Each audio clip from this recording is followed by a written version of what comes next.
rest of the crews to the B final, and here's the start that we saw that happened a few moments ago. So on the top of your picture, Brazil, then the first German crew, the Croatian silver medalist from the World Championships, Sinkovic brothers, second British boat, Belorussia, and then just going out of your picture, the Tourland brothers from France, the second French pair in effect.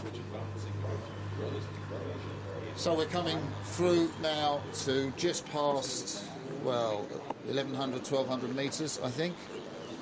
And we've got a great lead for the Sinkovic brothers.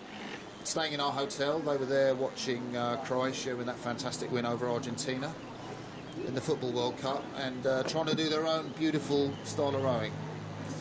Yeah, that's right. We see the Sinkovic brothers from Croatia obviously switched out of the double and into the pair after the Rio Olympics, and not getting everything their own way. They've got just about a length, but the British pair in the centre of the course, Matt Rossiter and Ollie Cook hanging on to them there, and also the pair right in the foreground in front of us here from Belarus are also really making a good statement that they want to make the final, with the Germans over in lane 2. Well, the Belarus got the bronze medal behind the Sinkovic's and the Czechs in Belgrade just 3 weeks ago.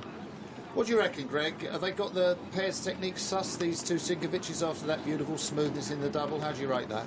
Well, I mean, the two brothers move so well together in their bodies that whether they've got two oars in their hand or one doesn't seem to make that much difference. I think they're moving the pair really very nicely. As they're just turning the screw a little bit in this third quarter, just trying to get that little bit of clear water. But there's still definitely a race going on with that British pair in the centre of the course. It's Great Britain number 2. Interestingly, Great Britain number 1 were actually disqualified yesterday because their boat was overweight.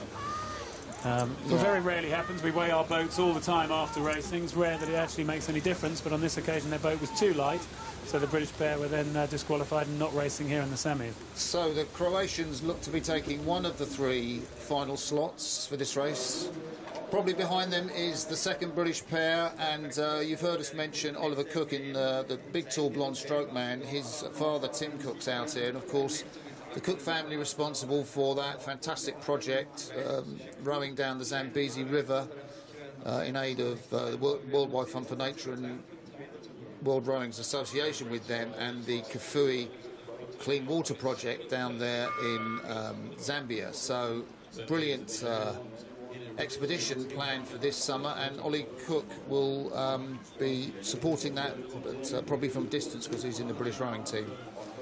Nevertheless, we return to the front of the field, about 200 metres to go now, and it's the 2 Croatians, Martin and Valent.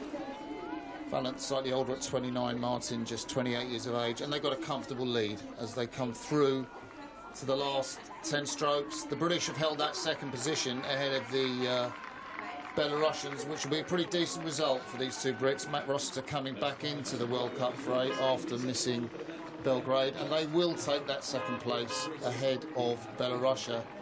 And there's a decent gap between Germany's first pair coming in 5th, Schroeter and Follett.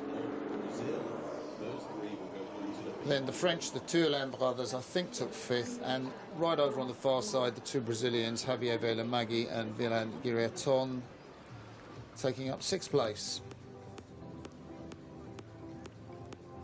Yeah, as we see some nice pictures here of the Croatian pair and the blades working through the water, and as you mentioned, that project, Martin, World Rowing supporting clean water everywhere in the world, and that Kafue River and Rowing Centre being built and being worked on in Zambia, and that exciting project that you mentioned, rowing down the river Zambezi. I think the Croatians look slightly better here than they did in Belgrade. I know, you know, they were on form there, but maybe slightly looser. 6:27, that's 20 seconds off.